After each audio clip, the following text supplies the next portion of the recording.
Good morning, ladies and gentlemen, and thank you for joining us this morning for the Q1 2023 Market Insights. To set the tone for this morning's presentation, today we want you to fully understand the depth of the changes that have taken place in Cambodia's real estate market. Things have never been as competitive as they are today. It's critical that if you're a banker, if you're a lawyer, if you're an accountant, if you're a broker for that matter, it's critical that you understand the depth of the changes that have taken place over the past few years. The market has never been more competitive, and unfortunately, the way that we're seeing things unfold, it is never going to be the same as it was. If you're working on the 2019 playbook, you must take a step back and look at the bigger trends that have been unfolding here in the Cambodian real estate context. When we're going through the slides this morning, I want you to have a look at the overall trend from 2019 to today. You'll see that unlike the Q-on-Q trend that we see unfolding, there'll be quite a significant difference between what we were doing in 2019 up until this moment.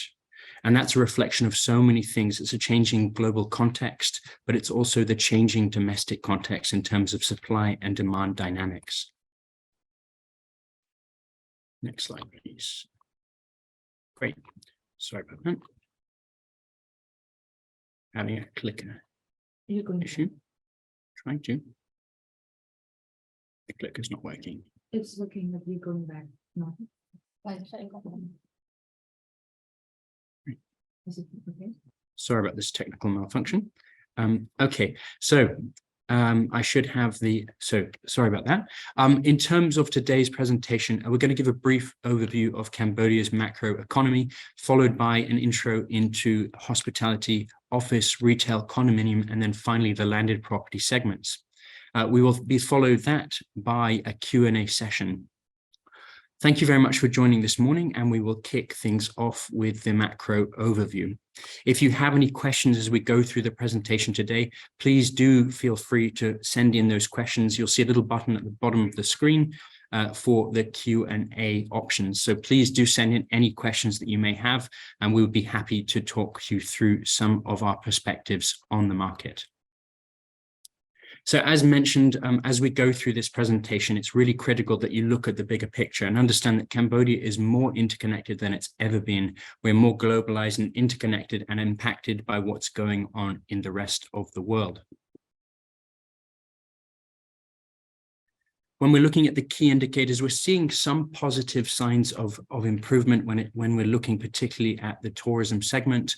We're actually already at around 20%, 23% of the arrivals that we saw in 2022 alone. Last year, we had around 2.2 million people coming, and now we've already almost hit the 500,000 tourist mark. So this is probably going to be one of the bright spots of the year ahead. When talking with GMs, when talking with people in the hospitality industry, there's some positive signs, particularly those properties which are well positioned, well priced, and in a great location. So fundamentally, things are going in the right direction for the tourism industry. When we're looking at the other key segments, though, however, there are definite signs of challenges.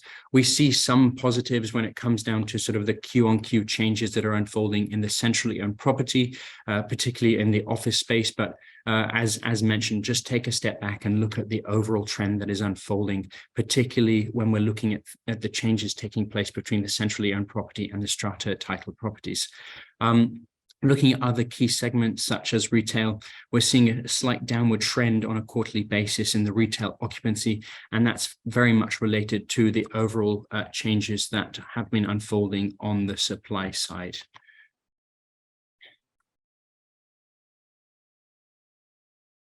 Sorry, there's a bit of a lag on this. So when we're looking at the global macro economy, it's really important to consider how Cambodia fits into the overall dynamics and engine of the global economy. When we're seeing the West, we're looking at the US and Europe, it's pretty clear to see that they're facing some challenges. Many people will have seen the headlines relating to SVB Bank collapsing and the fallout. That's very much on the back of the Fed increasing interest interest rates. So when we're sat here in Cambodia, why that's relevant, why it's important, is because fundamentally we're going to see a general change in the overall cost of and access to finance. So fundamentally, take a step back and think and be very careful when we're looking at the overall cost of finance and the potential implications that we might have here on the ground. Another critical area of Cambodia's economy is the export market. Around 60% of our exports either go to the US or Europe. So when we're looking at those markets slowing down, it's really important that we take a step back and think what implications does that have for Cambodia. We saw a general slowdown in the overall export market, particularly on the garment side of things in January and February. And we understand that dropped by around 34%. So critically speaking, that means there's less foreign currency coming into the context, which has a pass-on effect, which may potentially create some challenges and headwinds. On the flip side, when we're looking at China and the Chinese economy, there's definite positives. And without doubt, the reopening of China is going to present some opportunities for the context, particularly in Cambodia, in the near to mid-term. That said, the Chinese economy is still in a state of recovery from the pandemic and the real estate challenges that it's faced. The real estate segment represents around 30% of the Chinese GDP. So while they're facing some of these challenges, it means they don't necessarily have the surplus that they may have had to be spending and investing in terms of FDI here in Cambodia. So keep these things in mind because they're certainly going to have an impact on the overall economy and context. And that said, when we're looking more directly at the context here, there's still some positives in terms of the outlook from the ADB, from the IMF. We're still looking at around a 5 to 6% GDP growth rate this year. Of course, it's a low base, so any growth in and of itself is going to be positive, but we're seeing the real drivers of that coming from things like the recovery of the tourism industry, some growth in the service sector, and then on top of all of that, the incredible infrastructure development that we're seeing unfolding here in this context. That said, it's important to sort of understand the challenges that are being faced by developers and also those in the market here, particularly on the buy side, as these economic challenges have unfolded. When we're looking at the global context in terms of inflation and also the domestic inflationary pressure, it's again creating headwinds for the Cambodian context. We're expecting around a sort of 5.3% GDP. We're expecting a 5.3% inflation rate for this year. So when we're looking at things on the ground, that is directly impacting things like the cost of labor. It's impacting the things like the cost of fuel. And of course, that's going to fundamentally get passed on somewhere. And in this context where sales rates have been dropping, whether it's the sale of condos or whether it's the sale of beret or whether it's the rental rate in a commercial property, those costs are going to get passed on, and fundamentally that's going to go down to the developer. So watch this space and prepare for the challenges that we may be facing in the near term. Equally challenging are things like the impact of interest rates.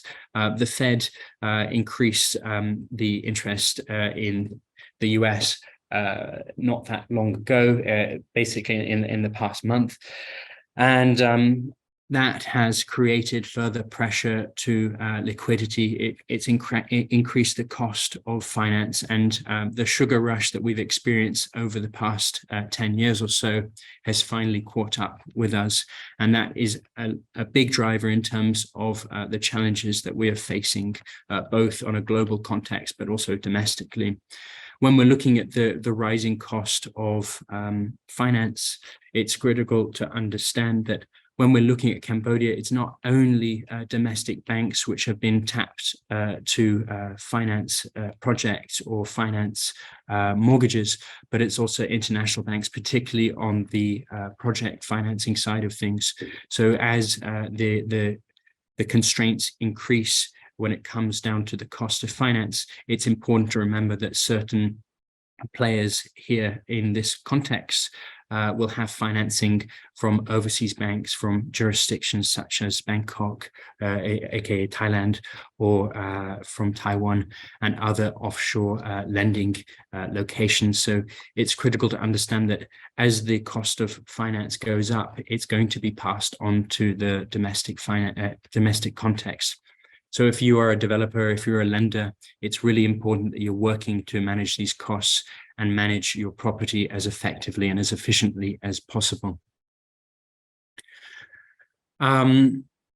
It's no surprise that when we're looking at the changes that are taking place at the global macro level, that we're seeing a slowdown in the overall interest in terms of approved investment into construction, but also into the context here of Cambodia. So whether it's direct in terms of real estate or whether it's other areas. As mentioned, China has slowed down significantly, and that represented around 60% of FDI historically into Cambodia. So while they're facing the challenges that they clearly are, it's not likely for us to see a big uptick in terms of FDI activity, particularly into the real estate segment, as we see, as you'll see as we go through these slides, further pressure, downward pressure in terms of rental rates in the office, retail, condo, and landed property markets. One of the bright spots in Cambodia's context is for sure the infrastructure development. And as mentioned during all of our presentations, I've never lived and worked in a context that has this scale of infrastructure development unfolding over such a short period of time.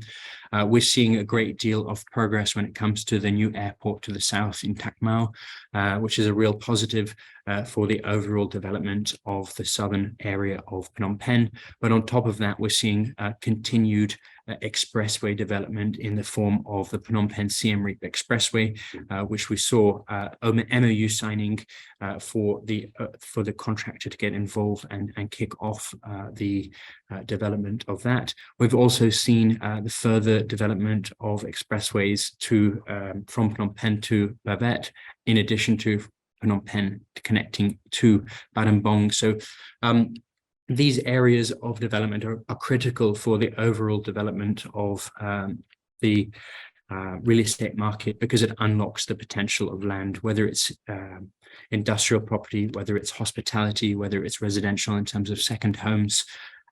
When the Sihanoukville Phnom Penh Expressway opened, it cut down the travel time by a third. So this is really why it's so important, not only from sort of a Keynesian sort of perspective in terms of getting money moving through the economy, but it overall increases the efficiency of traveling through the country, trade facilitation. So there's a lot of really positive infrastructure development that we are seeing unfold. Looking more directly in terms of Phnom Penh, we're excited to see further development of the Koh Pit Koh Noria Bridge, which will massively unlock the potential of Diamond Island and Koh Noria. But further interesting developments that we're seeing unfold are things like the South Korea Phnom Penh Friendship Bridge, which will connect the mainland of Phnom Penh with Ariak Sat, which is something we're also quite excited to see unfolding. So as mentioned, the hospitality segment is one of those areas of the economy that we're starting to see some positive movement in, and it's probably going to be one of the bright spots of the real estate market here in Cambodia in the short term. We're seeing an overall positive drive of activity of tourists, particularly coming from the near region. As many of you will know, last year when we're looking at these tourism stats, the highest number of tourists were coming from either Vietnam or Thailand. And that is no surprise, and we should expect to see that continue, particularly on the back of the SEA Games coming up in the near term. We're excited to see how that will positively impact tourism numbers, but also occupancy rates, which have certainly had some challenges in the near term. Cambodia received around 2.2 million tourists in 2022.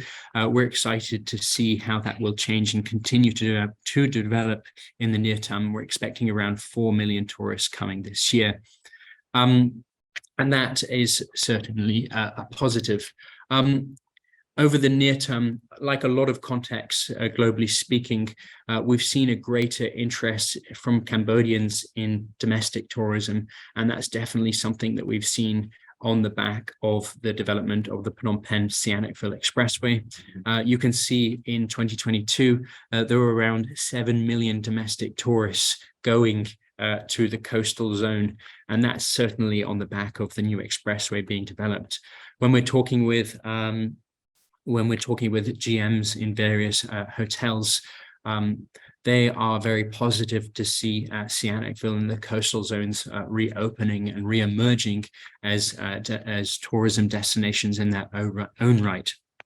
So we're really quite excited to see how this infrastructure development will continue to positively impact the tourism segment. In terms of completions, we saw 4 new hotels enter the market in Q1 of 2023, 3 of which were in the 4-star bracket, and the third is the final one is in the 3-star bracket. You'll notice that the overall evolution of these developments is very much that of the mixed use, the modern format. Location is also critical. We're seeing the majority of these projects taking place in relatively centralized locations. We're very positive in terms of how things are unfolding with the return of tourism. That said, when we're looking at supply, it's certainly going to create some challenges in the midterm. We're seeing a continued supply, particularly on the 4 to 5-star bracket, which is going to further develop and increase the level of competition. That's great in terms of tourists. They've got many options coming in. It's great for business travelers coming in because rates are particularly competitive and the offering is very good. We would recommend, if developers are exploring this segment, to explore business hotels, to explore the lower end of the market, because we see this is going to be a big area of growth and opportunity in the short to mid-term. It's really these areas of the market that are reflective of where a lot of travelers coming to Cambodia sit, particularly on the sort of the backpacker or even sort of regional tourist perspective. They're looking for something that is affordable. They're looking for something that is fun, that is experienced, focused. So keep that in mind when you're developing your concepts in the coming months, years. The key trends that we've seen unfold are very much reflective of how the sports driven activities are taking place. As mentioned, we've got the SEA Games coming up and the ASEAN Para Games in the coming months. So really, that's going to have a really positive impact on the tourism market. So that is certainly a positive. As mentioned earlier, we're really seeing a great deal of positives when it comes down to the impact of infrastructure.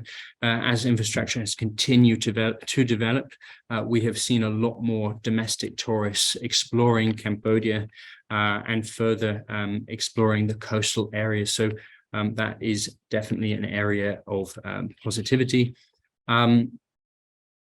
Room rates, when we're talking with GMs, when we're looking at various booking platforms, have started to slowly recover. The key for hospitality is very much making sure that your price point is as competitive as possible, making sure that if you're launching a project that the location is appropriate, and making sure that the positioning of the hotel matches where the majority of demand lies. So we're seeing the most uptick in terms of activity, particularly at the budget hotel end of the spectrum. We're hearing great stories coming from the hostel space. So if you are looking to sort of explore Cambodia's hospitality market, we really would recommend looking in those areas. The market probably has enough 4 to 5 star offerings for the current level of activity that we're seeing. So if you're going to explore something, focus on the experience side of things, focus on the budget end of the spectrum. This is where we think we're going to see positive areas of development in the short to midterm. On top of that, look what's going on in terms of the region, explore ecotourism, explore wellness, explore co-living concepts. These are definitely going to be areas that are going to continue to evolve in the coming year. So watch that space. And if you're looking to explore hospitality, these are really going to be the key areas to explore. Without further ado, I'm going to pass over the microphone to my colleague Daluch Chin, Senior Manager from our Valuation Department, and I look forward to hearing her updates on the office and retail segment. So thank you very much, Daluch. Thank you, Lawrence, and good morning, everyone. So I will take over and carry on with the commercial sectors, starting with the office market. Over the first 3 months of 2023, we welcome back new launches and completions of office buildings. So 3 key completions are the Samaki Tower, Chik Mong Tower, and Prince International Plaza. 2 of these are Grade B buildings. Chik Mong Tower is a Grade A building, and all of these are located in non-central business districts. So with these new completions, the new supply added to the rest of the whole supply is around 61,000 square meters, which push up the total supply to around 950,000 square meters. If we look at the graph here, around 950,000 square meters, and this is an increase of around 7% from the previous quarter, the 4th quarter of 2022. Starting from 2023, so CBRE will publish also the occupancy rate for strata title office building on top of the centrally owned occupancy rates, so that the audience, everyone can have a more complete view of the office market. So for this quarter, the 1st quarter, the occupancy rate for centrally owned buildings improved slightly from the previous quarter. Right now it's at 73% on average. This is an improvement from 70% from the 4th quarter of 2022. However, if we look at the strata title occupancy rate, it is almost half of that number at only 39%. This is much lower, and the main issue, as we used to mention in our previous market insights, is that strata title buildings, office buildings, are owned by multiple individual landlords. So this is not very tenant-friendly, because tenants would have to negotiate their terms, their lease terms with multiple landlords if they want to occupy more than 1 unit, and the space flexibility is not there. So for such buildings, developers have to offer leaseback option to the buyers, the landlords of each individual office units, and need to have a very good centralized property management system in order to help eliminate all of these hiccups and make the whole office building be more tenant-friendly. So not all of the strata title buildings in our market have that. So the occupancy rate overall for that kind of buildings is much lower than the centrally owned buildings. If we combine, if we look at the overall occupancy rate, meaning combining both centrally owned buildings and strata title building, the overall occupancy rate in the market is only around 60%. So if we look at the rest of the year, 2023, we'll still expect another 200,000 square meters of office space to be complete by the end of this year. So this will push the total supply to over 1 million square meters of net leasable area. And this will further put downward pressure on the occupancy rate of the market. And something important to notice is that right now, the split of centrally owned buildings and strata title office buildings in the market is around 70%, 30%. So 70% centrally owned and 30% strata title office. By the end of 2023, there will be more strata title buildings to be complete. And the split will increase to 40% for strata title buildings. This again will pull down the average occupancy rate in the market further. If we look at the rental rate, average quoting rents for centrally owned buildings, we see that in almost all grades and all locations, the asking rent has increased by around 1% to 5%. And we think that this is more of a short-term trend where landlords try to test the market and try to increase their asking rents back gradually to the pre-2020 period. But we have seen that in terms of achieved rent, it has still stabilized compared to 2022. So this means that the discount room, the negotiation room has widened because asking rents has increased, but achieved rent is still at a similar level as the previous quarter. If we look at the key trends for office buildings, office markets in the first quarter of 2023, with the increasing competition, more and more newer and better stocks being complete, and the decreasing rents, buildings that are over 10 years old or 10 years old needs to go through some renovation in order to stay in the game, basically, because buildings that are 10 or 15 years, most of them have, many of their tenants have leases that are almost expired or soon to expire. So those tenants have now a lot of options to move around. So if landlords of such buildings don't improve their buildings, don't stay more flexible than their competitors, then they will have to risk a sharp reduction in occupancy rate and their buildings value and overall. Adding on to that trend is the lower demands of office spaces in the market, and this is because of the lower rate of business expansions for businesses that are already existing in Cambodia and in Phnom Penh, but also fewer new entries from businesses in the region into Phnom Penh. So while supply is continuously to go up, demand hasn't improved and hasn't caught up with the increasing supply. In line with all of these trends is that we also see on-hold projects, on-hold office buildings now put up for sales or for head lease. And this is a result of the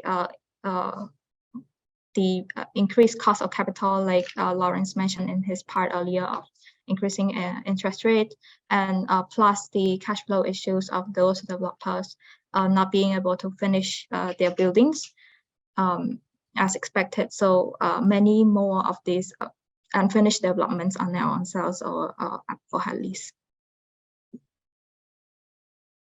Moving on to retail.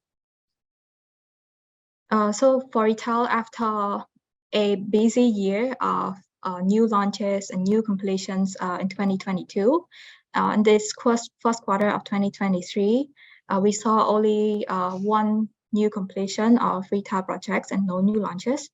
The new completion is the Prince International Plaza on Russian Boulevard. And this is a shopping mall as part of a bigger mixed-use compound of shopping mall and office buildings.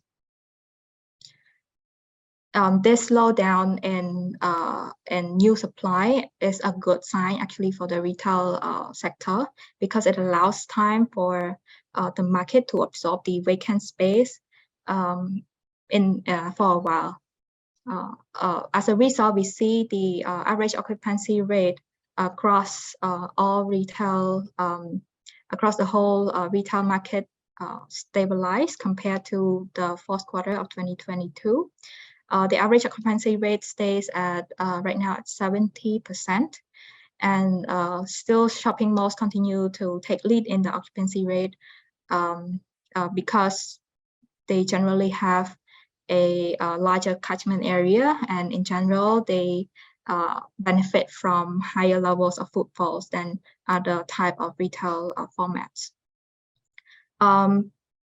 Again, there are continuously going to be more new supply to be completed by the end of this year.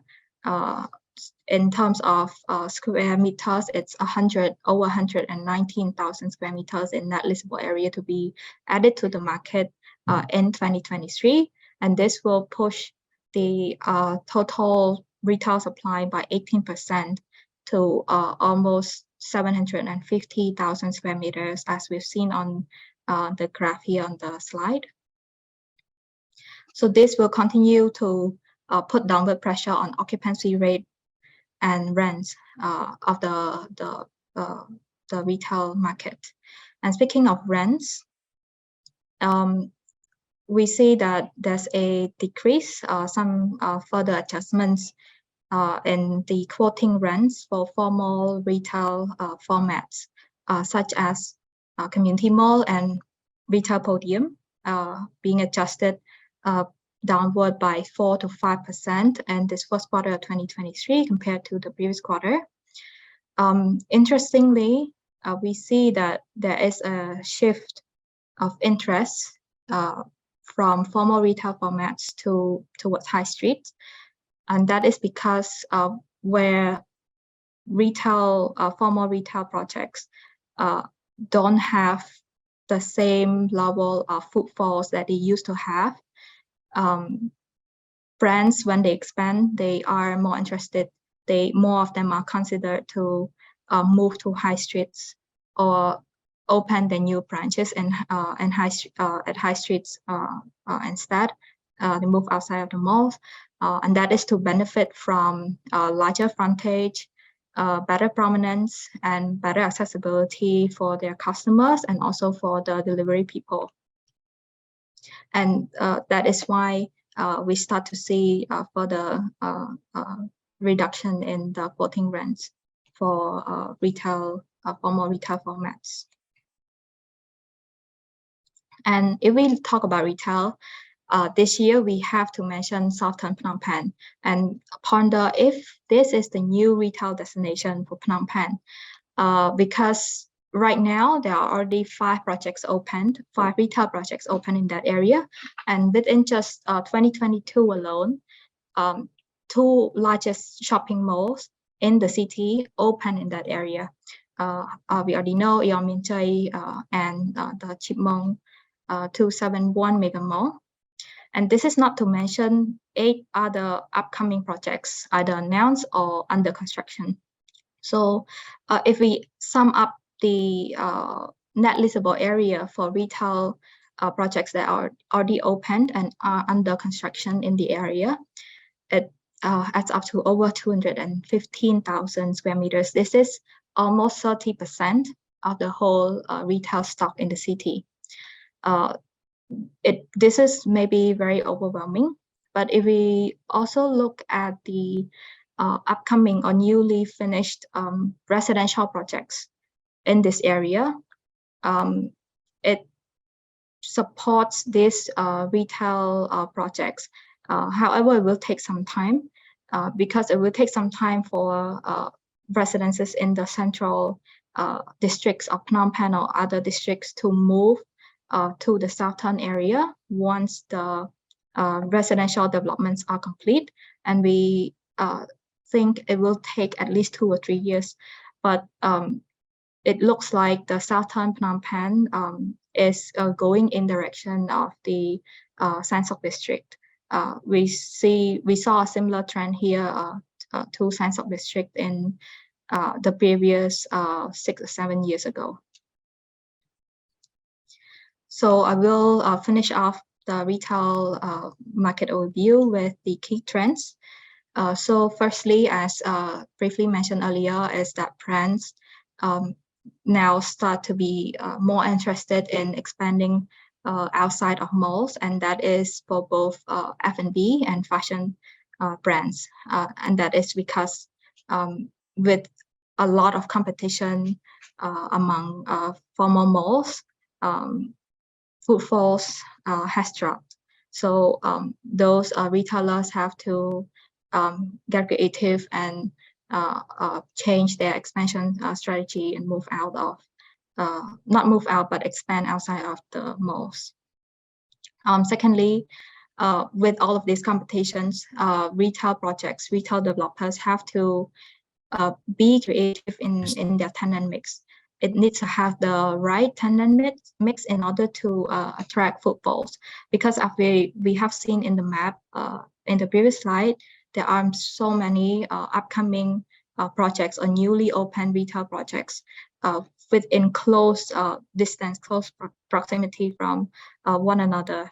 So landlords have to be very aggressive in pulling tenants and having the right tenant mix, and be more than just a place where people go to shop, because it all links back to the macroeconomic sectors that Lauren presented earlier, with the increasing inflation, increasing cost of capital, the overall economic slowdown in the globe and in the region.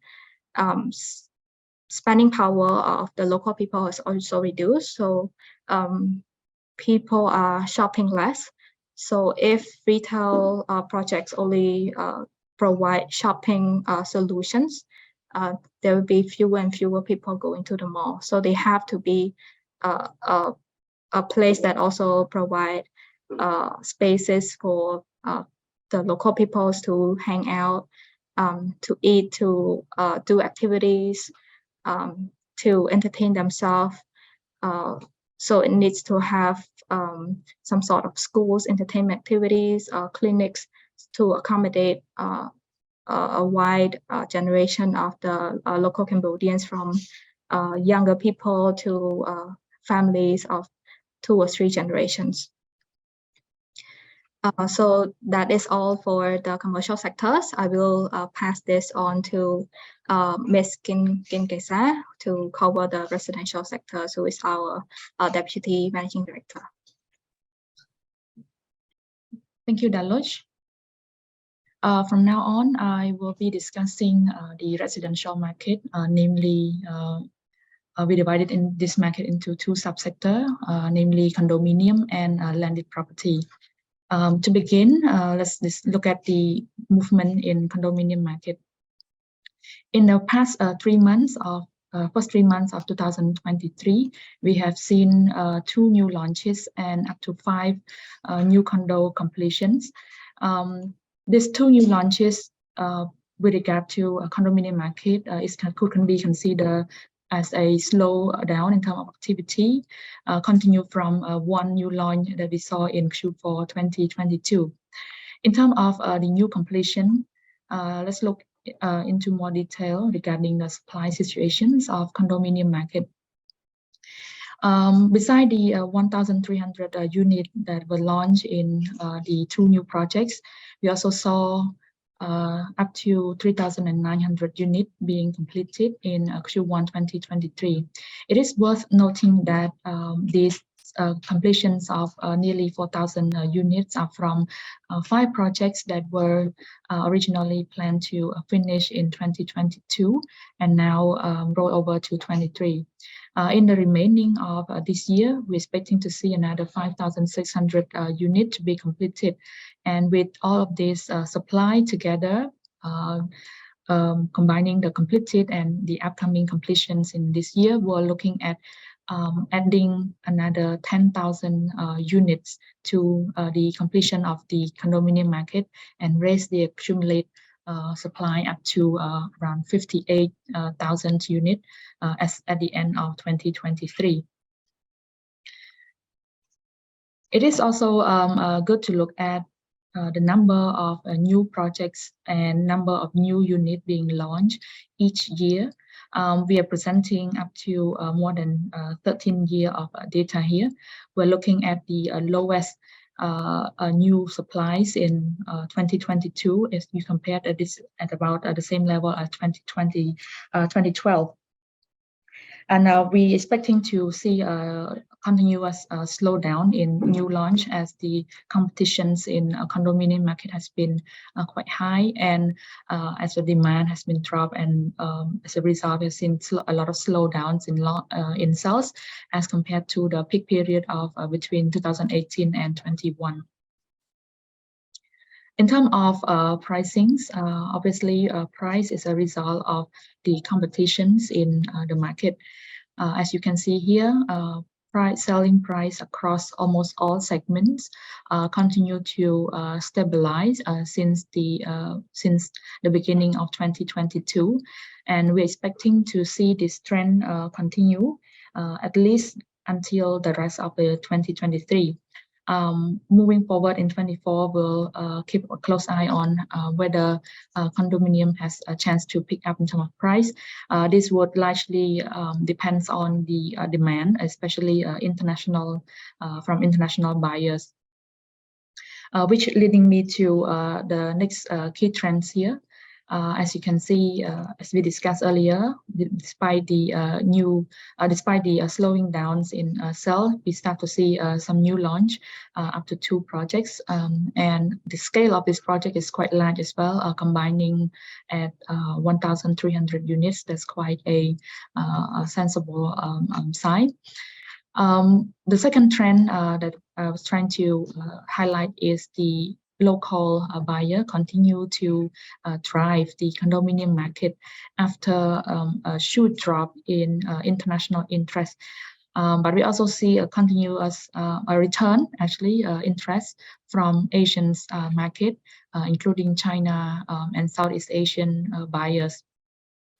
What we're expecting to see further down in 2023 is that interest rate has posed another obstacle to project financing. Historically, financing to condominium projects or condominium buyers has always been harder compared to landed property, because the banks or the financer usually require the projects or the unit to be already completed and being able to transfer in terms of hard title. And the loan to value as well is lower than what we saw in landed property, only up to 60% of the unit price. So with this historical less preference, now we also see an increasing caution from banks when financing condominium, even with the completed unit, because a lot of speculations that condominium can continue to drop in terms of price after completion, namely in the secondary market. So that is to sum up our condominium market trends. Now let's move on to the other part of residential market, which is landed property, also locally known as CBRE. In Q1 2023, we saw up to 4 new launches and 7 completions. While the number of launches is compared to condominium is quite active, it was noting that this probably has been the slowest quarter in the past 5 years. I'm going to talk into more detail in the next slide. In terms of supplies, as I mentioned earlier, despite the 4 new launches, we have seen 8 new projects completed, and expecting to see another 60 projects to be completed in the rest of the year. In terms of number of units, we are looking at an accumulated supply of around 140,000 units to be as at the end of 2023. And as we can discuss here, the number of projects completed by the end of 23 would raise up to more than 430 projects, which is quite a large amount of a number of supply if you consider the growing populations in Phnom Penh. We believe that the number here has been quite aggressive in the past year. Historically, we were looking at an average of 20 new launch in each quarter in the past 3 to 4 years. But particularly this quarter, with only 4 new launches, this has been historically low. And we believe that this is a result of heated competition and aggressive expansions in the past 3 years in the Borei market. Since the beginning of COVID-19 outbreak, we have seen that almost all sectors in real estate has been hit hard, while Borei was the one standing sector that has been navigating through the storm in the past 3 years. But I think it's time now that we can see real impacts of competitions in Borei market, and as resulted from the aggressive expansion in the past few years. If you join our previous quarter webinar or presentations, you may also have learned that we have seen new players entering the Borei market as well, particularly from the international developer side, which we understand that Borei has been historically dominant by local market. So it's a clear increasing in competitions from international developer, and coupled with the slow in terms of demand because of the consumers side has been impacted by the prolonged COVID and economics situation. As a result, this links us to see quite a drop in landed property sale price across all unit types. If you're looking at the right-hand side graph, this is describe the historical trends of quoting price in landed property across all unit types, ranging from single villa to twin villa to shop house, has decreased, continue to decrease. Only a link house managed to have a slight uptick of 7%, which we believe because of the lower ticket price of link house, and given that the majority of the demand and populations in Phnom Penh mostly can afford.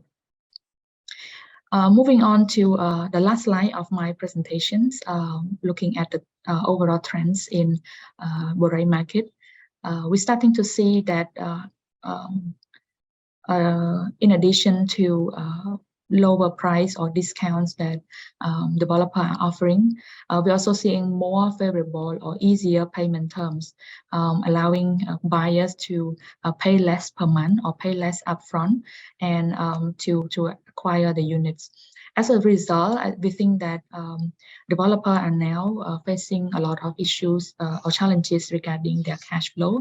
So with the lower payment that they're collecting, they're now aligning their cash flow in terms of a payment to their contractor to follow the cash flow that they collect from buyers. So as a result, we see now the handover time frame for Borei units has been extended from previously 24 months now up to 36 months, or roughly 3 years in most projects. The second trend that we are seeing now is that developer is seeking new partners or joint venture, particularly to co-develop certain projects or new phase. This is can be understood from the constraint in obtaining new credits because banks are now more alert and more cautious about their exposures into real estate market. Developers are looking for alternative source of financing, but this is also to minimize or eliminate the risk in terms of their exposure as well. Linking to another trends here also resulted from banks' caution in their exposure is with regarding to interest rate. Previously, we understand that banks has been quite comfortable loaning to BRE projects or BRE buyers, given that the collateral being used for those loans are attached to land or to some extent has retained or increased in value over time. But this hasn't been the case anymore in the recent quarter because of the slowdowns in demand, particularly for primary sales in BRE market. So and also coupled with the recent international interest rate hike with the cost of financing that banks are facing. Now obtaining a loan or mortgage for BRE market is also facing challenge, not dissimilar to other segments or especially in condo as well. So we can't be expecting to see more difficulty coming in the year with regard to the sales of BRE. So thank you very much for your attention. This is the end of our presentation. Next one, we'll have our Q&A session up. But before having the Q&A session, I'd like to also understand from our audience point of view. So I'm going to launch a poll now. You should be able to see it on your screen. So we have only 3 questions, very quick. We just want to understand your perceptions as an audience to the real estate market. So the first questions that we have here is, have you seen any improvement or deteriorations in business environment in Q1 2023? I haven't seen any response yet, but I'll keep moving on. Second questions is, what do you think about what do you think will happen in the real estate market for the rest of 2023? A number of challenges we presented here, including pricing, regulations, supplies, competitions, and credits, and a number of other factors. Question number 3 is, what assets type are you planning to invest in 2023? Apologies for the typo here. We're starting to see some response coming in now. Seemingly, I think a lot of audience here still quite confident in landed property and land in particular. So without any further ado, I'll keep the poll going, but we'll like to move on to Q&A sessions, which Lawrence will moderate. Thank you.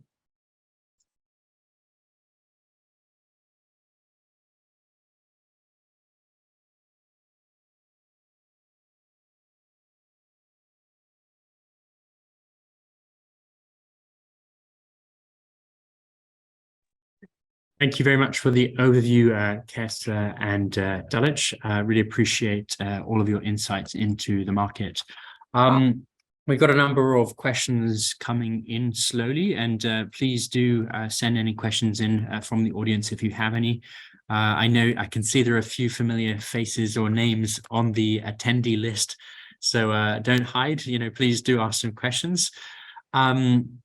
I'm going to start off with the retail question, and I'd be happy to hear any input from Kinkesa or Daluch. So for retail, it's shown that the sector is very competitive. What are some of the strategies developers can use to attract tenants and to maintain occupancy? So I'll start off with Daluch, because she was focused on the commercial slide, and then Kinkesa and myself will add in a few interesting answers, hopefully. So I'm going to mute myself now and pass it over to Daluch. Thank you. Thank you for the question. So yes, the retail sector is very competitive, and landlords are competing over tenants. So some strategies that we have seen landlords is offering to tenants in order to attract them include firstly being very flexible with the lease terms, with the rents. For example, some landlords have offered free rent for up to 1 year, or a aggressive discount on rent in the first year. So that is one. Two is the being different in terms of the concept of the mall. So as previously mentioned in the retail sector presentation, they need to be different and not just be a retail center where people go to shop and buy consumer items or fashion items, but also be a place that people can go and play. So that is to attract footfalls and gain confidence from tenants. For example, we have seen a case of Aeon 3 having a large variety, much more than any other retail projects in terms of entertainment activities, including outdoor activities as well. So that is a good example. Another example is some retail projects differentiate themselves completely and just focus on one type of a retail offerings. For example, a Hong Kong style retail project, a Korean style retail project, something like that, to be very different, very niche. So these are some of the strategies that landlords have used to attract tenants. Anyone else, please feel free to add. I have a follow-up point on that, and fundamentally it's a case of making sure you are rolling out the red carpet just as much as anything. It's an incredibly competitive environment at the moment. So if you have an opportunity, grab it with both hands. Be strategic in terms of your tenant mix. So be very careful in terms of how you can differentiate yourself. When we're looking at other contexts in the region, or sort of when we're building these sort of retail strategies, traditionally, the goal would be to find some form of anchor, a large anchor to take up a large amount of space. What we would recommend doing is exploring maybe micro anchors, as it were. You can have sort of multiple smaller scale occupiers coming in and helping you differentiate. As Daluch rightly pointed out, focusing on differentiation. This is going to be really key, whether it's good architecture, green space, outdoor space, family-friendly activities. These are also all going to be pretty critical. One of the things that I've noticed in my time here in Cambodia is an openness to technology and just tech full stop, whether it's fintech or whether it's the sort of the Instagrammable experience. This is something to also double down on. The average age of Cambodia is 27, so really important to understand who you're catering to as your average consumer. That also means making sure that your tenants are selling products that are accessible to a good portion of the population. So maybe a few less Maserati stores and a few more sort of F&B focused experiences and concepts are probably going to help you push your occupancy rate up. So a few of these things are going to be key. Finally, also activities. Regular activities to sort of differentiate yourself as much as possible are going to be really key things to differentiate. I'm going to pass on another question. I'm going to ask Kinkesa this question because she has been quiet so far. So this one, I think, is from James Padden over at Hong Kong Land. In the CBRE sector, it was noted that banks are more cautious on lending. What have we seen so far, and what do we expect for the next 12 to 18 months in terms of interest rates and banks' approval of home loans? Not an easy question, but passing it over to you, Kinkesa. Thank you. It's not an easy, but a very interesting question indeed. I think the sales of a landed property has always been tied to the financing options that buyers have. Previously, there has been a wide range of banks options that buyers can go to.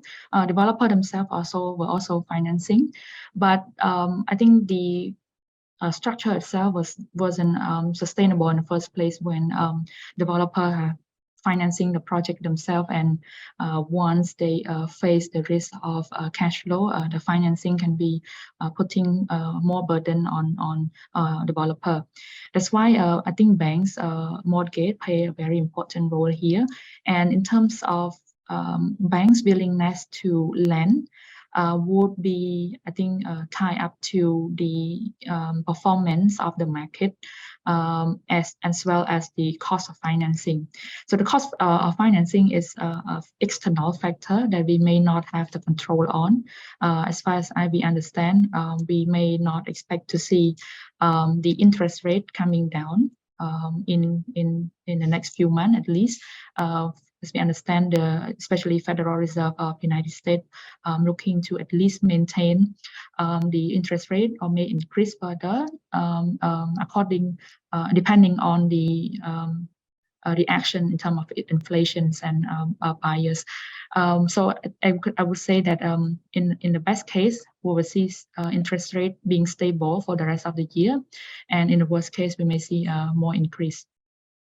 So how does that translate or relevant to BRE market in Cambodia is again tying up to the source of fundings and cost of funding. I think we will continue to see slowdown in terms of new launches, while a lot of developers still trying to sell their remaining stock.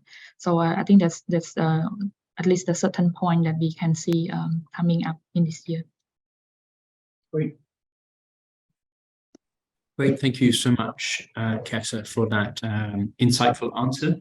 The next question we have may also be good for you, considering you're covering the condo segment as well. So given that condominium supply is rising despite slowing sales, what is the driving trend here? Sorry, the question again? So why are we observing continued condominium supply despite sales dropping? I'm happy to sort of start off answering, and then I'd love to hear your thoughts following up on that. And from my perspective, a lot of it will come down to the fact that certain projects were launched pre-pandemic or sort of pre-challenge period that we've experienced over the past few years. So fundamentally, with a condominium, oftentimes you have to complete the project before you can sort of fully hand over the units or fully collect payments. So a lot of this will be driven by practicalities just as much as anything. So a project may have been sort of studied and launched in sort of 2017, 2018, 2019. During those boom years, you've got shareholders, you've got banks involved. So fundamentally, those projects need to reach a stage of completion if an investor is able to sort of recoup any return on their investment. So that is probably a large portion as to why we've continued to see condominium supply rising despite slowing sales. Kesa, if you've got anything to add on there, I would appreciate it.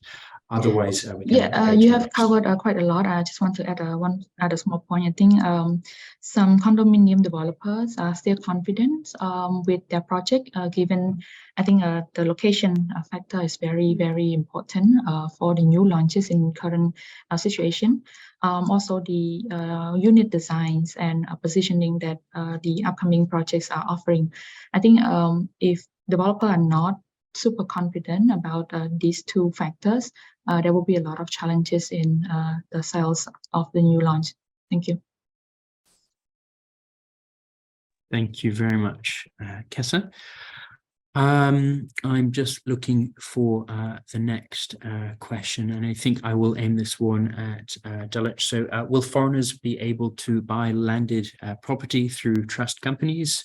And do you think this will enable an increase in sales?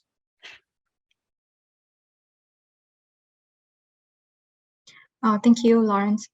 So with the new trust laws and the trust scheme, foreigners can buy land properties or land through this trust system. This will help improve sales for landed properties, no doubt.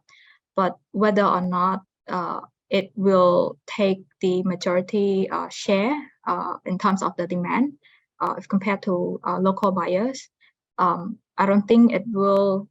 The demand from international buyers will help make up the slowing demand in for among the local buyers. It will help increase the demand, but I don't think it will be a big increase in terms of interest from national buyers. Great. Thank you very much, Daluch, for that answer.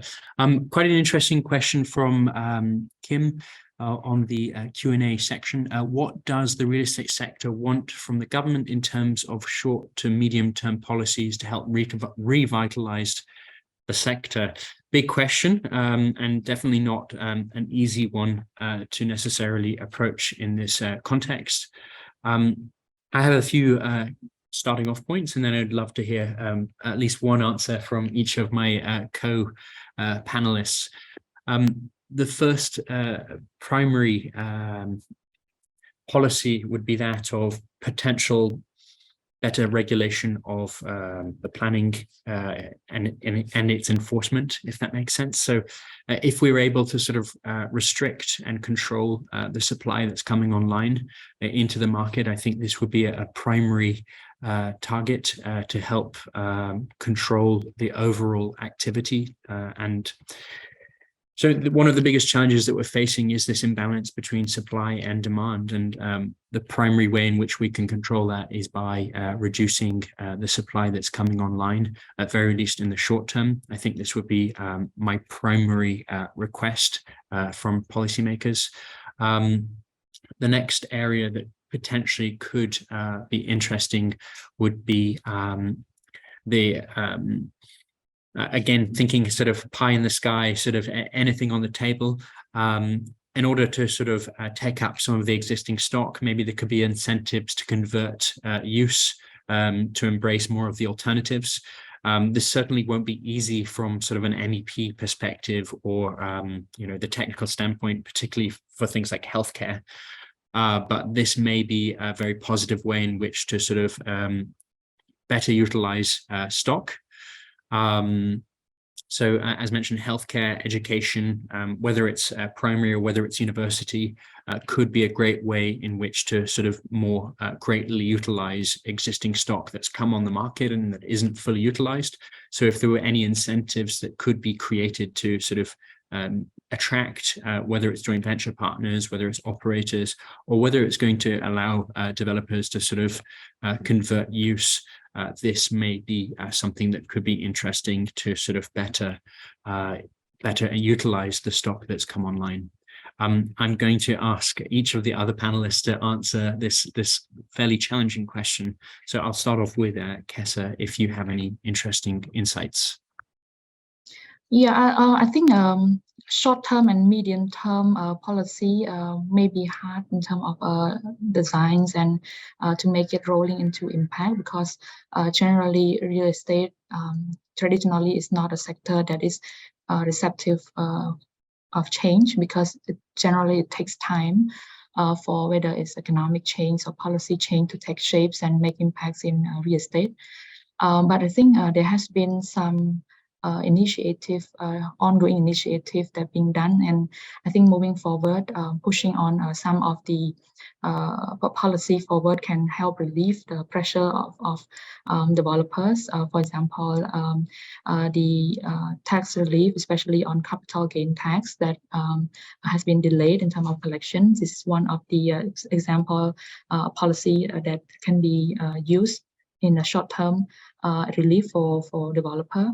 I think another medium-term policy that we can look at this from the residential point of view is the regulations or encouragement in the affordable housing development.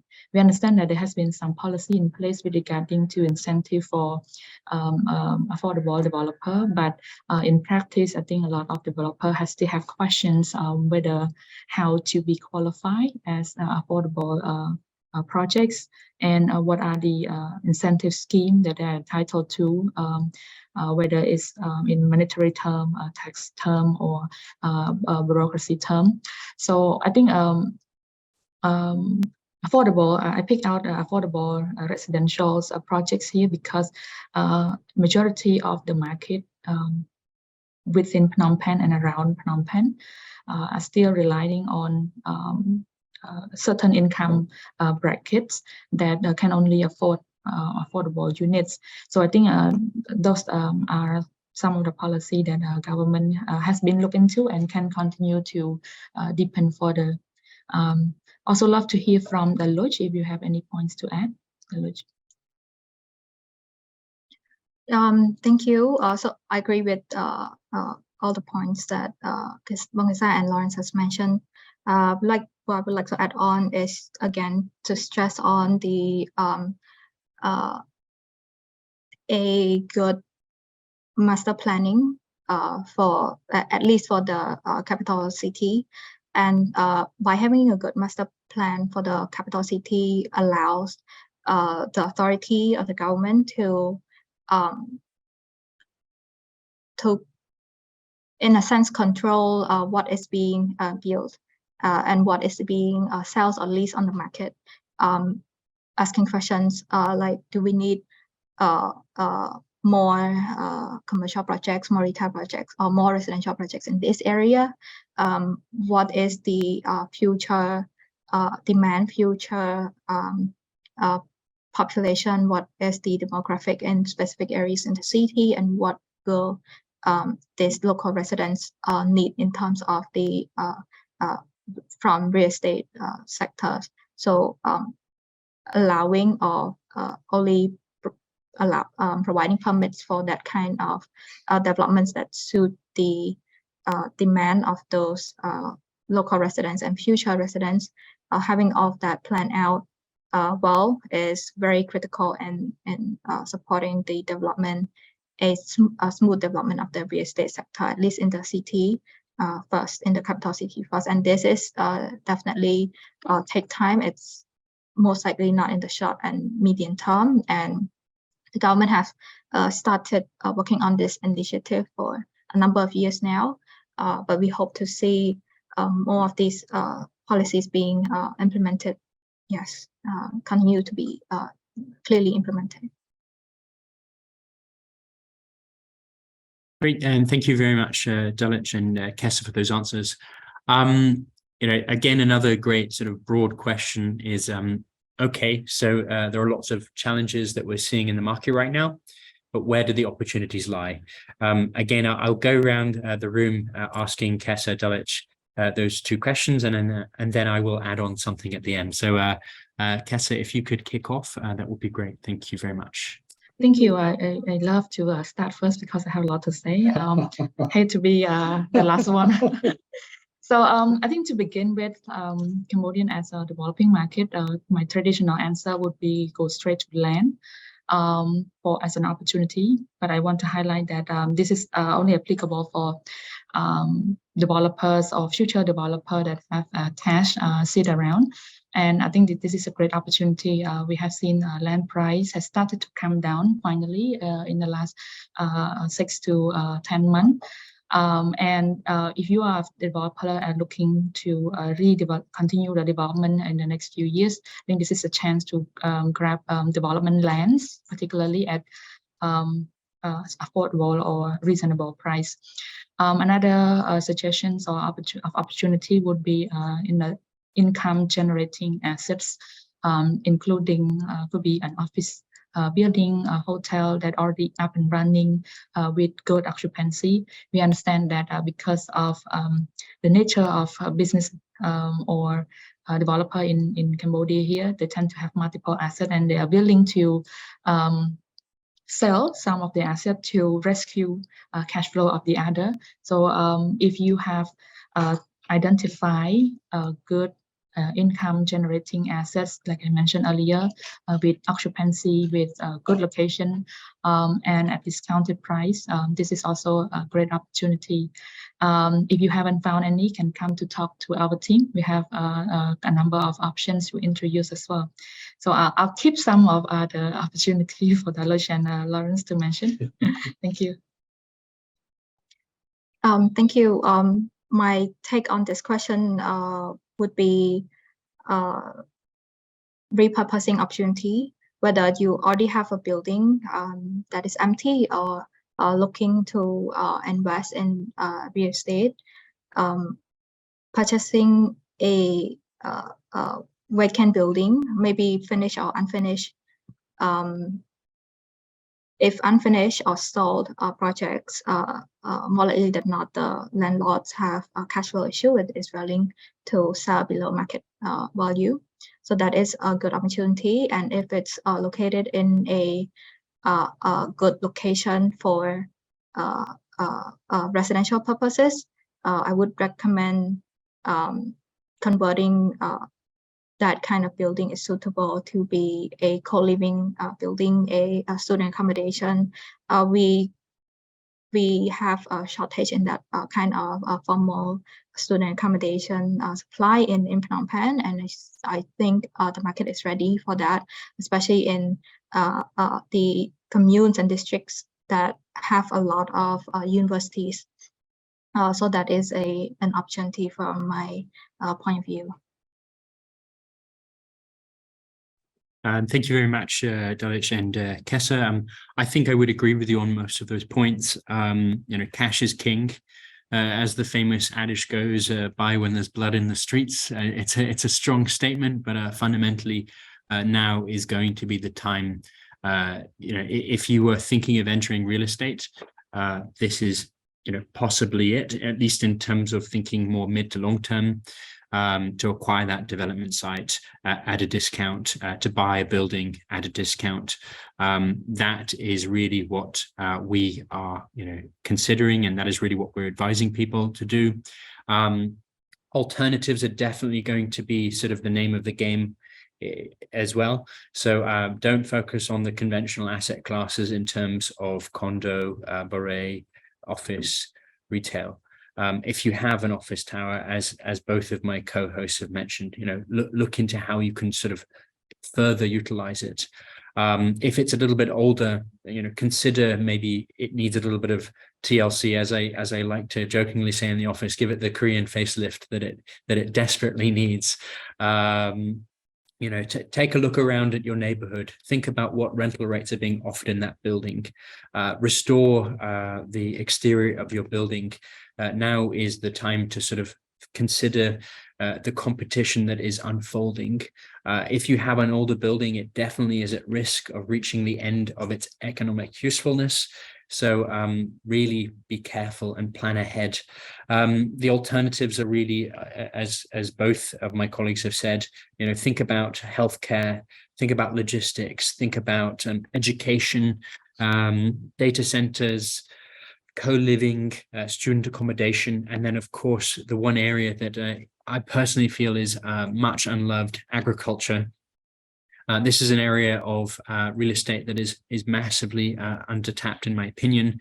Value add must be a primary objective in terms of capturing and adding value, that raw produce before it leaves the country. Being food independent is definitely a wonderful goal, and it should be a primary objective. I've heard the Prime Minister actually mention it last week, so that excited me a great deal. On top of that, manufacturing and industrial should be a major focus.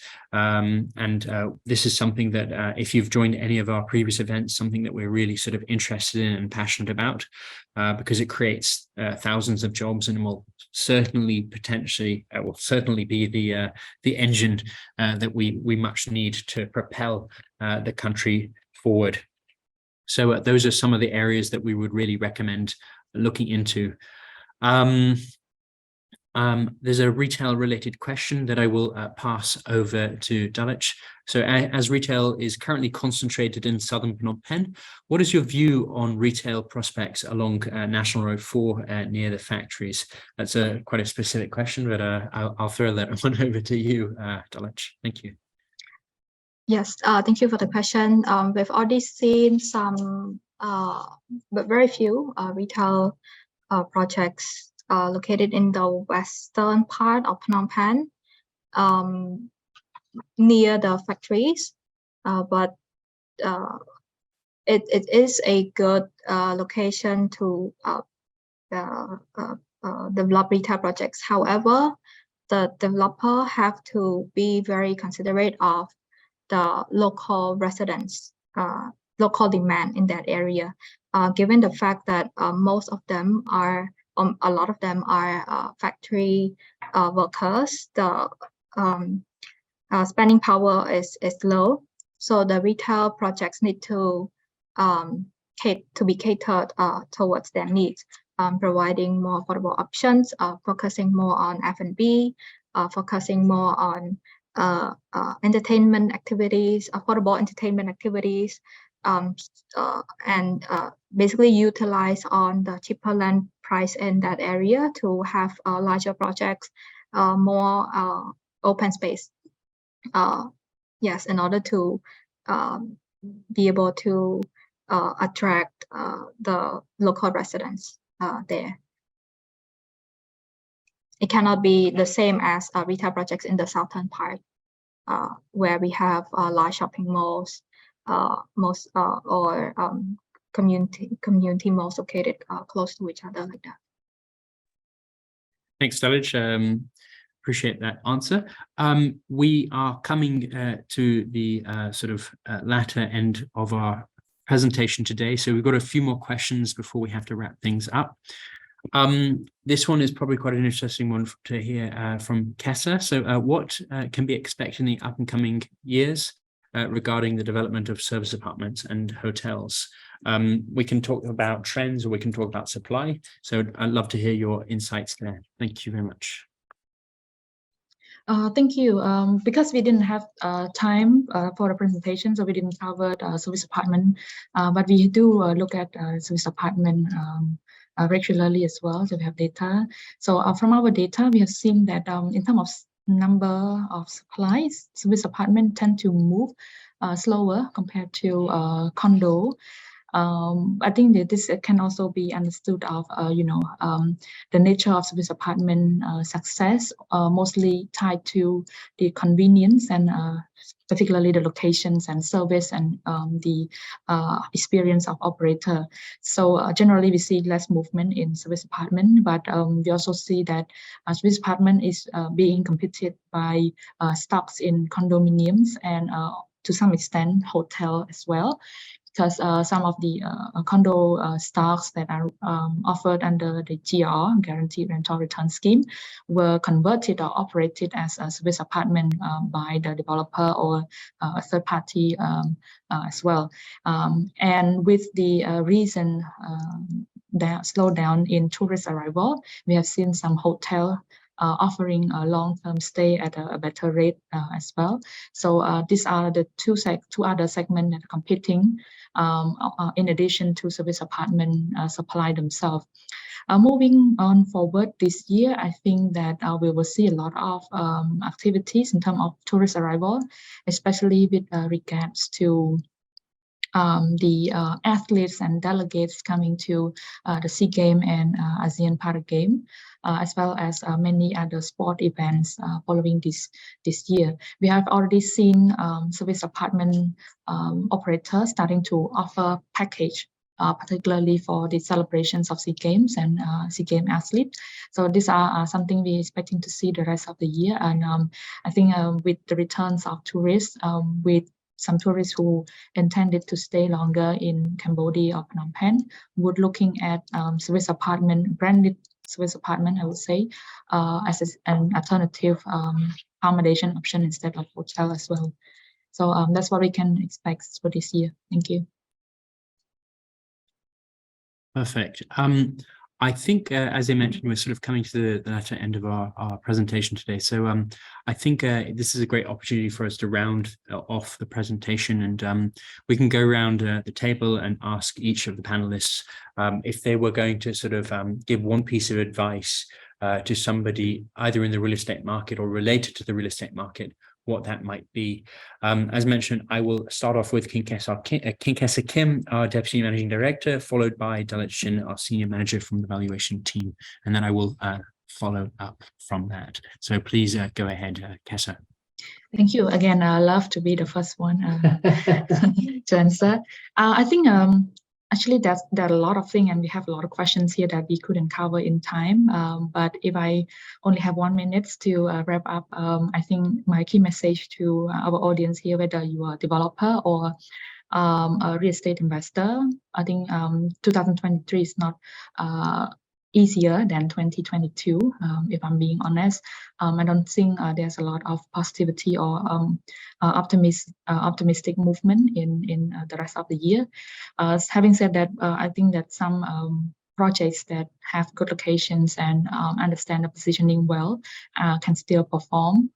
That's why linking me to if you're looking to starting a new projects or making a move in terms of changing the use type or whatever, be sure or in terms of data, in terms of information, and consider a lot of opinions, because I think in a market like us where information is very not really transparent, a lot of time developers tend to make decisions based on gut feeling. And when the market is growing in the expansion phase, this can be okay, and a lot of time it's doing well. But in a slowdown market like this, I think we are coming to an end of our cycle, a 10 or 15-year cycle here. A decision have to be made with informations and insight, not just opinion or gut feeling anymore. So just be cautious. Thank you.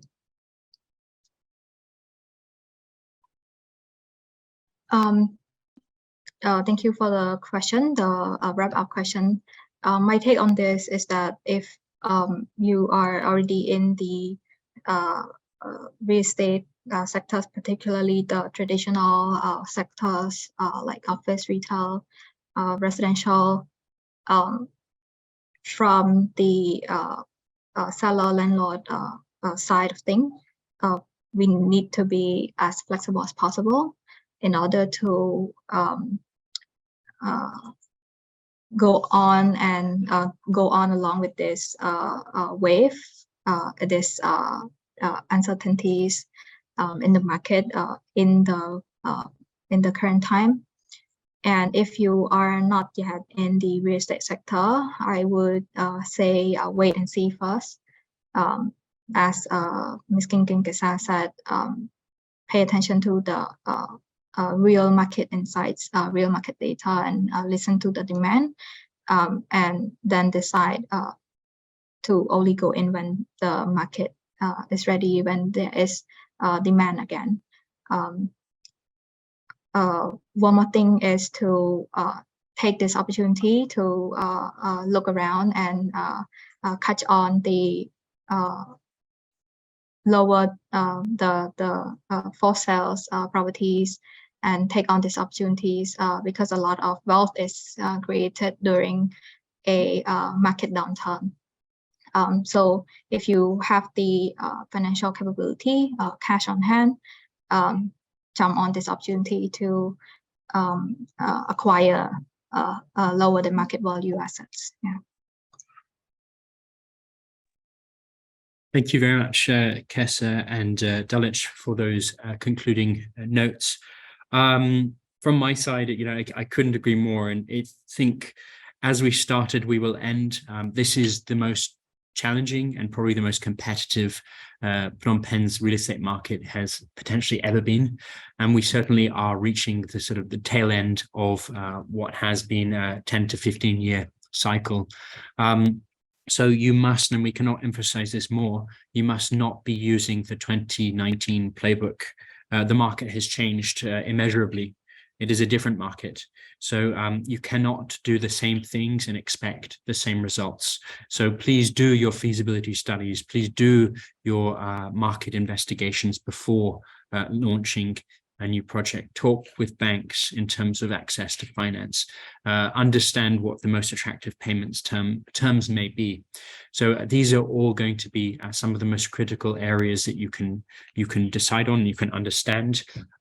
Cash is king, so hold on to your cash and wait for the right opportunity to pull the trigger.